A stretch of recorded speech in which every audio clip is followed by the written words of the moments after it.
में जिहाद करने की जरूरत है। नफरत सरकार चलाती है, हेट्रेड पॉलिटिक्स चलाती है, तो निश्चित तौर पे इस नफरत को अंत करने के लिए जिहाद की आवश्यकता होती है। हम लोग इसके साथ खड़े हैं। देश सुने और देश इन लोगों का चेहरा देखे और इस देश के हिंदू देखे जिनके खिलाफ ये जिहाद की अपील कर रहे हैं। वही समाजवादी पार्टी है जिसने आतंकवादियों के मुकदमे वापस ले लिए और उसके बाद कोर्ट को कहना पड़ा कि अब क्या इन्हें पद्मश्री दोगे। ये वो समाजवादी पार्टी है जो जिहाद करना चाहती है। कौन है ये लोग? कंटिन्यूसली बोले जा रहे हैं। ये कौन सा है? ये डिबेट जिहाद है आपकी? ये डिबेट जिहाद है? ये प्रोफेसर भुवन भास्कर जोशी डिबेट जिहाद कर रहे हैं। मैं आज ही अभी कहता हूं अपने पैनल से कि भुवन भास्कर जोशी का नाम चेंज करके लिखा जाए जिहादी प्रोफेसर भुवन भास्कर जोशी। मौलाना साहब अगर जिहाद के समर्थन में तो उनके नाम पे आगे भी लिखवाने के लिए मैं तैयार हूं। मैं आज से अपना नाम मौलाना साजिद रशीदी जिहादी रखने को तैयार हूं। नाम कौन कर रहा है?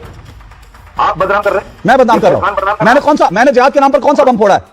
क्या लश्कर तैयबा जो जिहाद के नाम पर निर्दोष लोगों की जाने लेता है, क्या मौलाना साजिद रशीदी ने आज तक इतनी हिम्मत दिखाई है कि लश्कर तैयबा के खिलाफ एक फतवा जारी कर दें? एक फतवा मुझे दिखाइए।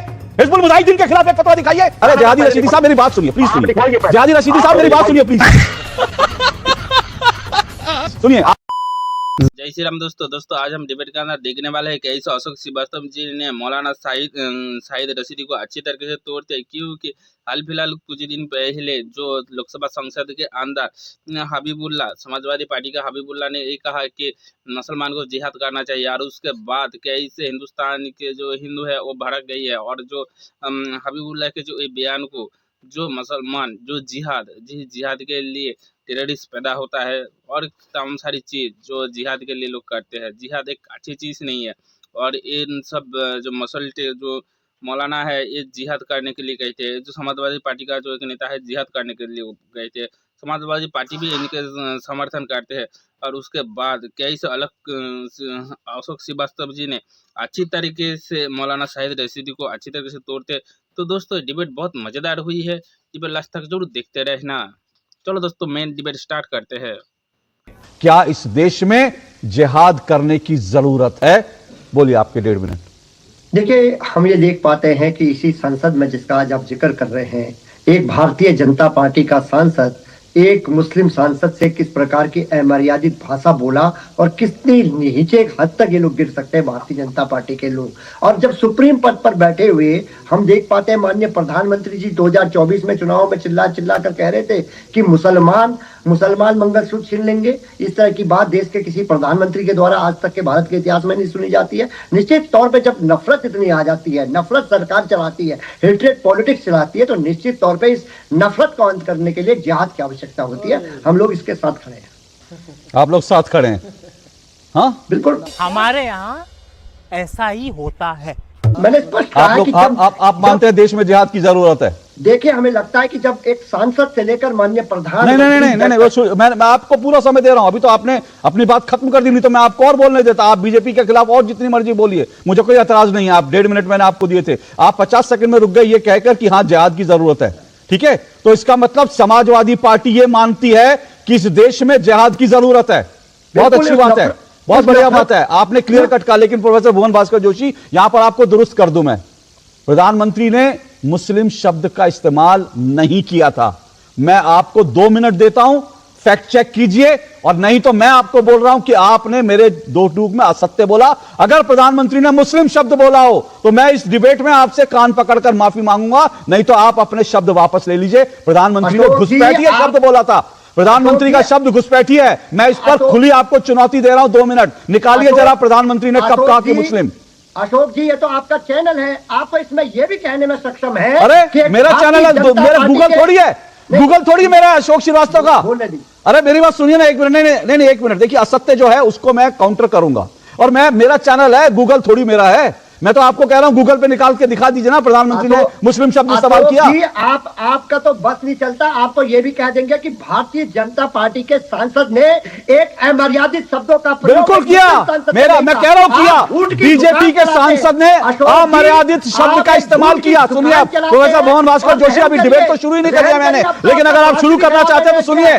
बिल्कुल बीजेपी के सांसद ने अमर्यादित शब्द का इस्तेमाल किया और मुझे खुशी इस बात की है। अब सुनिए, अब रोकिए इनका समय हो गया, इनका समय हो गया। मैं ज्यादा इनके साथ चिल्ला चिल्लिए डिबेट को डिरेल करने की कोशिश कर रहे हैं। मैं इनकी आज एक एक चीज जो ये देश में जिहाद करना चाहते हैं, मैं चाहता हूं देश सुने और देश इन लोगों का चेहरा देखे और इस देश के हिंदू देखे जिनके खिलाफ ये जिहाद की अपील कर रहे हैं, ये सब देखे देश। लेकिन मैं आपको यह बता दूं प्रोफेसर भुवन भास्कर जोशी, मैं आपसे आज ये कह रहा हूं, सुनिए ध्यान से। आप मुझे मालूम है आप लगातार बोलेंगे, इसलिए मुझे आपकी आवाज कम करानी पड़ती है, क्योंकि आप सिर्फ चिल्लाने आते हैं, डिबेट करने नहीं आते, क्योंकि आपके पास फैक्ट नहीं होता, आप झूठ बोलते हैं, असत्य का सहारा लेते हैं। मैंने आपका एक झूठ काउंटर किया, अब आप दूसरी मेरी बात सुनिए। अगर इसको काउंटर करने का दम हो तो काउंटर कीजिएगा, अगर दम हो तो। और दूसरी मेरी बात यह है कि हां, बीजेपी के सांसद ने अमर्यादित शब्दों का इस्तेमाल किया और अगले चुनाव में उस सांसद की टिकट कट गई। अब मैं आपसे पूछता हूं, मोहिबुल्लाह खान को लात मारकर निकालेंगे क्या पार्टी से? दम है? नहीं दम है आप में। इसीलिए मैं आपसे कहता हूं, आप लोग झूठ बोलते हैं, आप लोग इस देश में जिहाद करना चाहते हैं। यह इनका असली चेहरा है, समाजवादी पार्टी का असली चेहरा है। और इससे पहले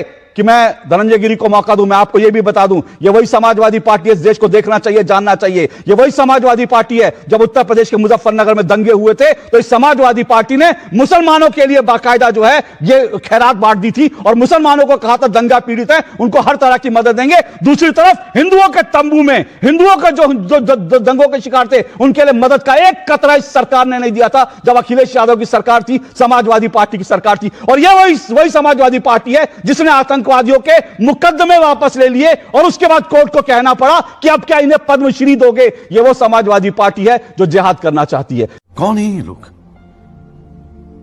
कहां से आते हैं? प्रोफेसर भुवन भास्कर जोशी, आप यहां पर अगर सिर्फ चिल्लाने आए हैं तो मुझे लगता है यह जिहाद का कौन सा स्वरूप है भाई? आप मेरी डिबेट में जिहाद करना चाहते हैं, मैंने आपको 1.5 मिनट दिए, 50 सेकंड में आपने कहा कि हां जिहाद करना चाहते हो, उसके बाद आप कंटिन्यूसली बोले जा रहे हैं। यह कौन सा है? यह डिबेट जिहाद है आपकी? यह डिबेट जिहाद है? ये प्रोफेसर भुवन भास्कर जोशी डिबेट जिहाद कर रहे हैं। मैं कह रहा हूं डिबेट, ये पार्टी पूरी जिहाद। और सुनिए, मैं एक बात आज मैं अपनी डिबेट में खुलकर सुनिए जोशी जी, सुनना भी सीखिए। और मैं आज एक बात मैं अपने तमाम पैनलिस्ट को कह रहा हूं, और अगर सब सहमत हो तो मैं उस पर एक प्रस्ताव पारित कर देता हूं। सुनिए जोशी जी, सुनिए, जरा मुंह मत चलाइए, जरा पानी पी लीजिए। मुझे मालूम है आपके नेता देख रहे हो, उनको आप इंप्रेस करना चाहते हैं, लेकिन आज मैं एक खुला ऑफर दे रहा हूं। मेरे सभी पैनलिस्ट को दिखाइए, सभी पैनलिस्ट को दिखाइए स्क्रीन पर, मेरे सभी पैनलिस्ट को दिखाइए। आज मैं खुला ऑफर दे रहा हूं और मेरा ऑफर यह है, अगर सब मानते हैं जिहाद अच्छा शब्द है तो मैं आज सबके नाम के आगे, जिसको जिहाद अच्छा शब्द लगता है उसके नाम के आगे जिहादी लगाने के लिए तैयार हूं। जिहादी प्रोफेसर भुवन भास्कर जोशी, मंजूर है आपको? मैं आज ही अभी कहता हूं अपने पैनल से कि भुवन भास्कर जोशी का नाम चेंज करके लिखा जाए जिहादी प्रोफेसर भुवन भास्कर जोशी। और उसके बाद अगर जिहाद शब्द से इनको भी ऐतराज नहीं है, पवन पटेल को, तो पवन पटेल का नाम भी कर दिया जाए जिहादी पवन पटेल। और अगर फैज खान साहब भी तैयार है तो उनका आप तैयार है? नहीं, वह मना कर रहे हैं। और जो भी तैयार हो, उसको लगता है जिहाद एक बड़ा पवित्र शब्द है, मैं आज डिबेट में ओपनली कह रहा हूं, सबके नाम के आगे अगले आधे घंटे में सबके नाम के आगे जिहादी लिखवाऊंगा। अभी जिहादी प्रोफेसर भुवन भास्कर जोशी, जिहादी पवन पटेल, और मौलाना साहब अगर जिहाद के समर्थन में तो उनके नाम के आगे भी लिखवाने के लिए मैं तैयार हूं। जिसको जिहाद का समर्थन करना, आज सब जिहादी डिक्लेयर होंगे मेरे 2 टूक में। साजिद रशीदी जी, आप किधर खड़े हैं सर? अगर कोई उस पुरानी जिहाद के मतलब को समझते हुए साजिद रशीदी को जिहादी कहता है तो मैं अपने आप को जिहादी कहने के लिए तैयार हूं।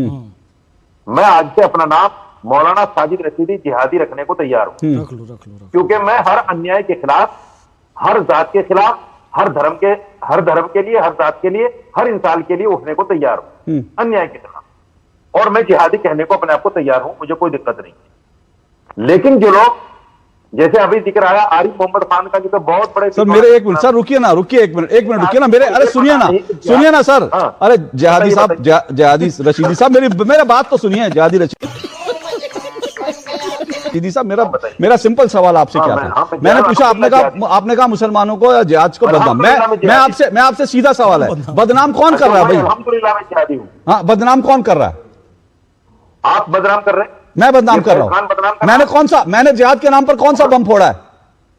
ये बताइए। आपने अभी इतनी बड़ी बात कह दी, आपने अभी जिहाद को समझे बगैर इतनी बड़ी बात कह दी। क्या कि जो आदमी जिहाद से अपने आप को जुड़वाना चाहता है मैं जोड़ दूंगा। हाँ, तो मैं तो अभी भी कह रहा हूं, आपने जोड़ लिया, मैं तो अभी भी तैयार हूं। मेरे बाकी पैनलिस्ट भी सुनिए सर, मैं तो अभी भी तैयार हूं। मैं सुनिए, मैं एक मिनट मैं अपने प्रोड्यूसर को ये बोल रहा हूं। एक मिनट सर, एक मिनट रुकिए। पहले मैं आपकी डिमांड पूरी करूंगा। मेरे प्रोड्यूसर को निर्देश है, मुस्लिम स्कॉलर की जगह उनको लिखिए मौलाना साजिद रशीदी और फ्लिप में लिखिए जिहादी। वो ठीक है, बिल्कुल ठीक है। अब मेरा सवाल सुन लीजिए। अब मेरा सवाल सर सुनिए सर, मेरी बात सुनिए। आप अरे मेरी बात सुनिए, रशीदी साहब सुनिए मेरी बात। अरे जिहादी रशीदी साहब मेरी बात सुनिए प्लीज, सुनिए जिहादी रशीदी साहब मेरी बात सुनिए प्लीज सुनिए। आपने कहा मैं जिहाद को, एक मिनट सुन, आपने कहा मेरी बात सुनिए। समय टाइम मत वेस्ट कीजिए। आपने कहा एक मिनट, नहीं एक मिनट, इनके आवाज बंद करिए, ऐसे नहीं चलेगा।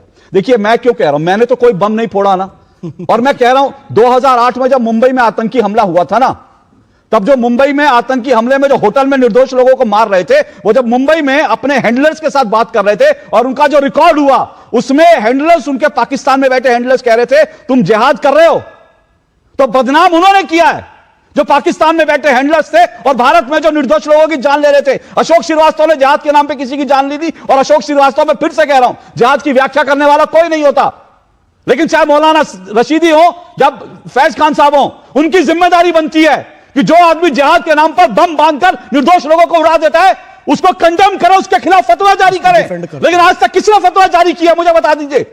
क्या लश्कर तैयबा जो जिहाद के नाम पर निर्दोष लोगों की जानें लेता है, क्या मौलाना साजिद रशीदी ने आज तक इतनी हिम्मत दिखाई है कि लश्कर तैयबा के खिलाफ एक फतवा जारी कर दें? एक फतवा मुझे दिखाइए।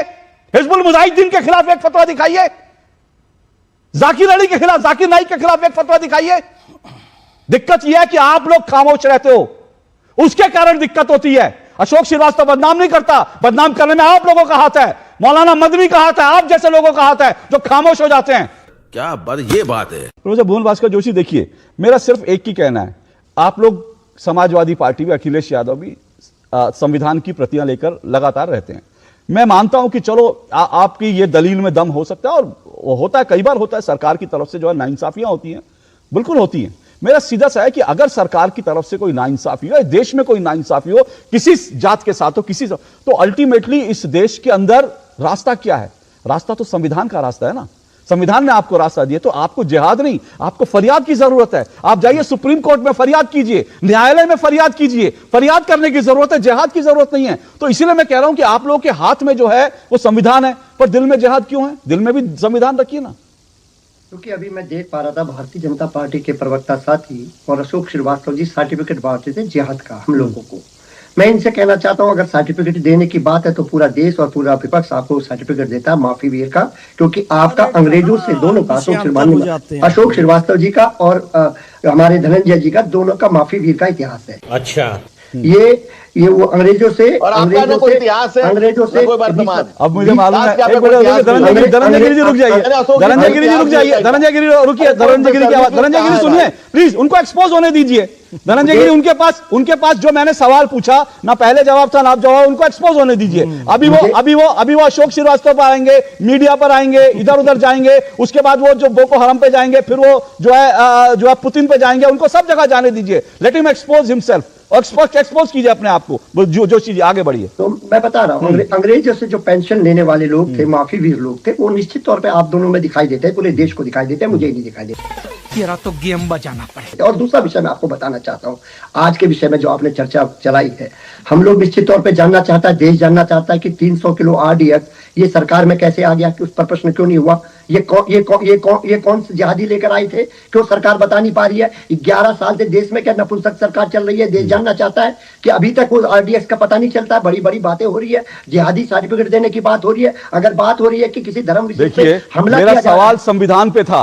देखिए, जो लोग संविधान की बातें करते हैं ना, इसीलिए इनका हश्र ये होता है क्योंकि इन्होंने संविधान पढ़ा ही नहीं है। मैं फिर से कह रहा हूं, इस देश में अन्याय के खिलाफ एक ही रास्ता है, वो है फरियाद, और फरियाद क्या? देश की न्यायालयों में। लेकिन मैंने इनसे यही सवाल पूछा था कि जिहाद की जरूरत है या फिर न्याय। और सुनिए जोशी जी, एक बात बड़ा स्पष्ट कह रहा हूं, मुझे नहीं पता किसने पेंशन ली, क्योंकि मैंने तो पेंशन नहीं लेनी, ना मेरे पिताजी उस समय थे, ना मेरे बाप दादा के मेरे पास, मुझे नहीं पता पेंशन किसने ली थी। लेकिन मैंने समाजवादी पार्टी से कोई फ्लैट नहीं लिया, उत्तर प्रदेश का नागरिक होने के बावजूद मैंने समाजवादी पार्टी से कोई प्लॉट का टुकड़ा नहीं लिया, जिनको आप पत्रकारों को प्लॉट के टुकड़े दे देकर खरीदते थे ना, जिसके अखबार में लंबी चौड़ी रिपोर्ट छपती थी। तो आप लोगों ने बड़े सारे पत्रकार जो है प्लॉट देकर के, फ्लैट देकर के जो खरीदे थे, तो मैंने ना आपसे प्लॉट लिया है ना मैंने फ्लैट लिया है। इसलिए मैं बोलूंगा, खुलकर बोलूंगा। और भुवन भास्कर जोशी ने अगर मेरे डिबेट शो में गलत बोला कि प्रधानमंत्री ने मुस्लिम शब्द का इस्तेमाल किया, तो उनको रोकूंगा, टोकूंगा, उनको चुनौती दूंगा कि दिखा दीजिए। और 2 मिनट नहीं, अभी 40 मिनट हो चुके हैं, लेकिन प्रोफेसर भुवन भास्कर जोशी ने जो झूठ बोला था, उस झूठ का माफीनामा अब तक नहीं दिया, क्योंकि माफी मांगेंगे नहीं। क्योंकि माफी मांगने के लिए भी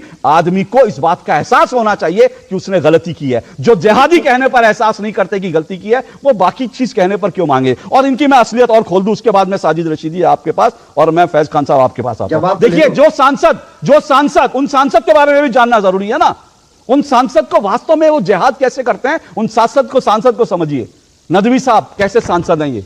इस्लाम में मुझे नहीं पता कितनी शादियां अलाउ हैं, मैं निजी नहीं जाना चाहता, लेकिन अब जिसने जिहाद का ऐलान किया है, उसके वो जिहाद किस तरह का जिहाद करता है ये भी बताना पड़ेगा। ये खबर कहती है कि इस्लाम में तो 4 शादी का, लेकिन उन्होंने 5वीं शादी करी। ठीक है, और 5वीं शादी ये बड़ी छोटी सी बात है। 5वीं शादी चलिए वो अलग कोई विषय हो सकता है, लेकिन जानते हैं इन्होंने कैसा जिहाद किया है? क्योंकि पवित्र काम ये करते हैं, इनके लिए जिहाद पवित्र है। तो इन सांसद महोदय ने, इनकी पत्नी का, चौथी पत्नी का आरोप है कि जब वो प्रेग्नेंट थी उनको मारा, गालियां दी। प्रेग्नेंट पत्नी को, गर्भावस्था में जब पत्नी थी इनकी, तो इनकी पत्नी का आरोप है। और इनकी पत्नी ने यह भी आरोप लगाया कि मुझसे झूठ बोलकर निकाह किया। और भी सुनिए इनके सांसद महोदय के बारे में, जो जिहाद करने की बात करते हैं, वो कैसे जिहाद करते हैं, क्योंकि वो पवित्र काम करते हैं। तो कैसे जिहाद करते हैं कि बाकायदा इन्होंने अपनी पत्नी को 30,000 रुपए, अदालत का आदेश आने के बावजूद भी 30,000 रुपए गुजारा भत्ता देने से इंकार कर दिया। मामला कोर्ट में गया और कोर्ट ने कहा कि इनकी कुर्की कर लीजिए। यह स्थिति है। कैसे लोग रहते हैं यार यहाँ पर। तो दोस्तों, आप लोगों ने देखा कैसे अशोक श्रीवास्तव जी ने कैसे मौलाना साहिद रशीदी को अच्छी तरीके से तोड़ा, और ऐसे भी तोड़ना भी चाहिए। इन सब के सब एक तो देशद्रोही है, उनके साथ साथ ये कहते हैं जिहाद। जैसे एक चीज देखिए, जिहाद कैसे चीज है, अल्लाह अकबर, जिहाद चाहे उधर फोड़ जाते हैं। जी हाँ, मतलब जो काफिर है ना, काफिर मतलब हिंदू, बौद्ध, क्रिस्टियन, जिधर जो जिन धर्म के लोग हैं उनके सामने जाके फट जाते हैं। और उसके बाद क्या सोचते हैं, 72 खून मिल जाएगा हम लोगों को। यही तो है इनका धर्म। और उसके साथ साथ ये जो हबीबुल्ला, जो समाजवादी पार्टी का, जो बीजेपी छोड़ के जितने भी सब पार्टी है, ये सब एक तो देशद्रोही है, गद्दार है, बांग्लादेश और पाकिस्तानी लोगों के साथ मिले मिसे हुए है, और हिंदू के लिए खतरा है। और ये जो जिहाद आप कुरान हदीस से अगर आप पढ़ोगे तो जिहाद का मतलब आप लोगों को समझ जाएंगे कि जिहाद मतलब हिंदू को, काफिर को मारना ही एक प्रकार जिहाद है। जो मुफ्ती मौलाना होते हैं तो अच्छी तरीके से जानते हैं जिहाद का मतलब क्या होता है। तो दोस्तों, उम्मीद करता हूँ आप सबको डिबेट अच्छी लगी। अगर अच्छी लगी होगी तो चैनल को सब्सक्राइब करें, वीडियो को लाइक कमेंट शेयर करें। जय हिंद, वंदे मातरम, भारत माता की जय।